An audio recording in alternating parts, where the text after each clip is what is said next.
Bank reconciliation statement, ये एक statement होता है जो अकाउंटिंग पीरियड के एंड में कैश और बैंक के बैलेंसेज में डिफरेंस के रीजन को लिस्ट आउट करता है, बनाता है कि दोनों बैलेंसेज में डिफरेंस क्यों है। अब ये बैंक रिकन्सिलिएशन स्टेटमेंट थोड़ा इस तरीके से समझेंगे कि हर बिजनेस एक डबल कॉलम कैश बुक बनाता है जिसमें अमाउंट के दो कॉलम होते हैं, एक कैश का कॉलम होता है और दूसरा बैंक का कॉलम होता है। बैंक का कॉलम इस बात को बताता है कि बिजनेस जब जब बैंक में पैसे जमा करता है वो बैंक कॉलम के डेबिट साइड में एंट्री कर देता है, और जब बैंक से पैसे निकालता है तो बैंक के क्रेडिट साइड में एंट्री कर देता है। जिस तरीके से हर एंटिटी अपना बैंक का अकाउंट बनाता है, वैसे ही हर बैंक अपने हर कस्टमर का अकाउंट बनाता है और उसकी एक कॉपी कस्टमर को दे देता है, जिसको पासबुक कहते हैं। आजकल उसकी जगह बैंक स्टेटमेंट वर्ड यूज करते हैं। बैंक बैलेंस एक एंटिटी के लिए एसेट होता है, वही बैंक बैलेंस एक बैंक के लिए एक लायबिलिटी।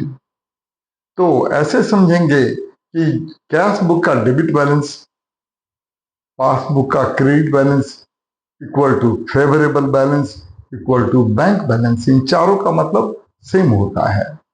इसी तरह से कैश बुक का क्रेडिट बैलेंस या पासबुक का डेबिट बैलेंस या बैंक ओवरड्राफ्ट या अनफेवरेबल बैलेंस, चारों का मतलब एक होता है। बैंक रिकन्सिलिएशन स्टेटमेंट वो डिपेंड करता है कि वॉल्यूम ऑफ ट्रांजैक्शंस कितने हैं। वो वीकेंड पर भी, वीकली भी बना सकते हैं, monthly, quarterly, half yearly, annually बना सकते हैं। अब ये समझेंगे कि बैंक बैलेंस या overdraft as per cash book and as per passbook में डिफरेंस के रीजन्स कितने होते हैं। तो डिफरेंस के रीजन्स जनरली 10 होते हैं। इनको 3 कैटेगरी में बांटते हैं। पहली कैटेगरी है difference due to timing of recording of transaction. इस कैटेगरी के अंदर 2 डिफरेंट रीजन्स आते हैं। Cheques deposited but not yet collected. जब एंटिटी को, बिजनेस एंटिटी को अपने डेटर से चेक मिलता है तो वो कैश बुक के डेबिट साइड में एंट्री करता है, फिर उसे वो बैंक पे जमा करता है।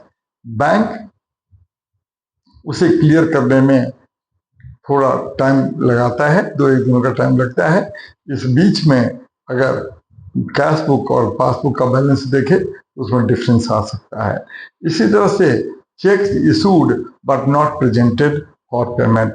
बिजनेस अपने क्रेडिटर्स को चेक देता है, अगर वो उस चेक की वैलिडिटी 3 महीने की जनरली होती है। बैंक रिकन्सिलिएशन के डेट पर अगर वो बैंक में प्रेजेंट नहीं करे तो उसके कैश बुक का बैलेंस कम होगा, पासबुक का बैलेंस ज्यादा होगा। जो सेकेंड कैटेगरी ऑफ डिफरेंस के रीजन्स हैं वो हैं transactions recorded only by the bank. इस कैटेगरी के अंदर 7 रीजन्स आते हैं। Number 1, interest allowed by the bank. जब बैंक इंटरेस्ट अलाउ करता है तो वो पासबुक के क्रेडिट साइड में एंट्री कर देता है। अगर कस्टमर को उसके बारे में इंफॉर्मेशन नहीं है तो पासबुक और कैश बुक में डिफरेंस हो जाएगा। नंबर 2, इंटरेस्ट चार्ज्ड या bank charges charged by the bank. जब बैंक कोई इंटरेस्ट चार्ज करता है या बैंक चार्जेस लगाता है तो पासबुक के डेबिट में वो एंट्री कर देता है, जिसकी वजह से कस्टमर का बैंक बैलेंस कम हो जाता है। और अगर कैश बुक में इसका इंफॉर्मेशन नहीं हो तो उसका दोनों का बैलेंस अलग हो जाएगा। नंबर 3, इंटरेस्ट और dividend collected by the bank. अगर बैंक में एंटिटी के किसी इन्वेस्टमेंट पर कोई इंटरेस्ट या डिविडेंड आए और वो बैंक के क्रेडिट बैलेंस को बढ़ा देता है, अगर बिजनेस को इसका इंफॉर्मेशन नहीं हो तो दोनों में डिफरेंस आ जाएगा। फोर्थ है payment on behalf of the customer.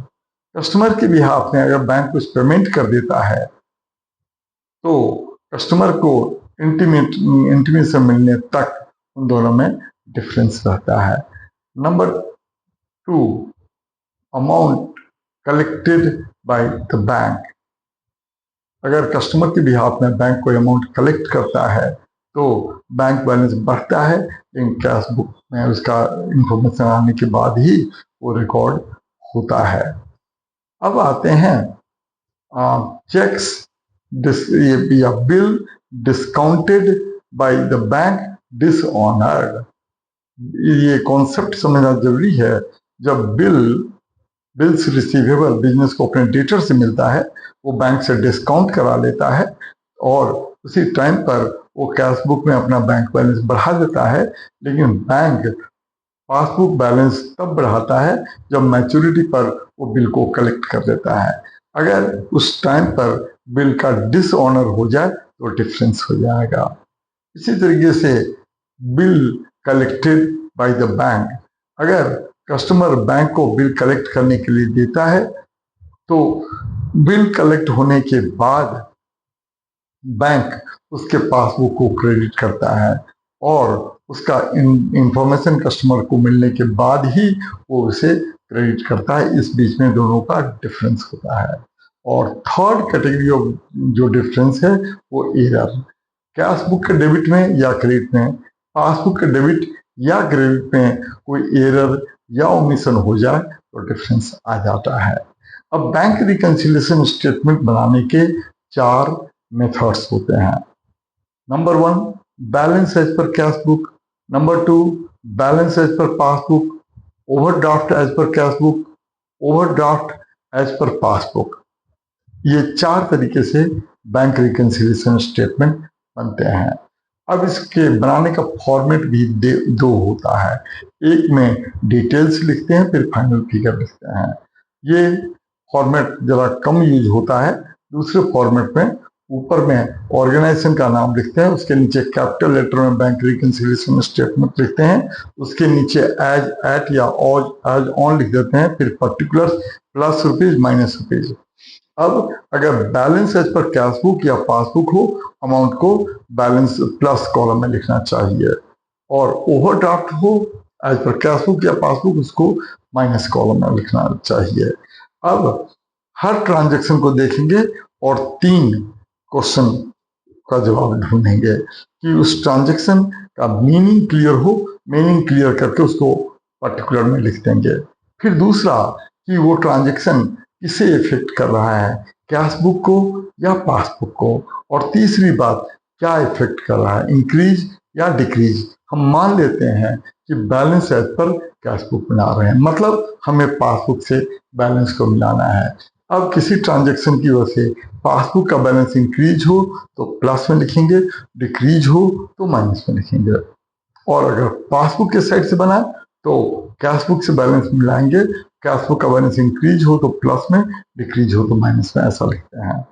इसी तरीके से ये सारी एंट्री अगर बैलेंस पर कैश बुक बना रहे हैं तो कैश बुक का बैलेंस इंक्रीज होने पर माइनस में लिखेंगे, डिक्रीज होने पर प्लस में लिखेंगे। सारी पोस्टिंग हो जाने के बाद प्लस या माइनस में जिस सेट का टोटल ज्यादा हो, एक रो छोड़कर लास्ट में टोटल कर लेंगे। सेम फिगर को लोअर साइड में लिखेंगे और जो डिफरेंस होगा उस खाली जगह पर लिख देंगे। अब अगर प्लस का टोटल ज्यादा है तो लास्ट रो में लिखेंगे बैलेंस एज पर, और माइनस का टोटल ज्यादा है तो overdraft as per, overdraft as per. और ऊपर में अगर कैश बुक से स्टार्ट किया है तो एंड पासबुक होगा, पासबुक से स्टार्ट किया तो एंड कैश बुक होगा। बस इसी बात को ध्यान में रखते हुए बैंक रिकंसिलिएशन स्टेटमेंट के सारे क्वेश्चन बना सकते हैं।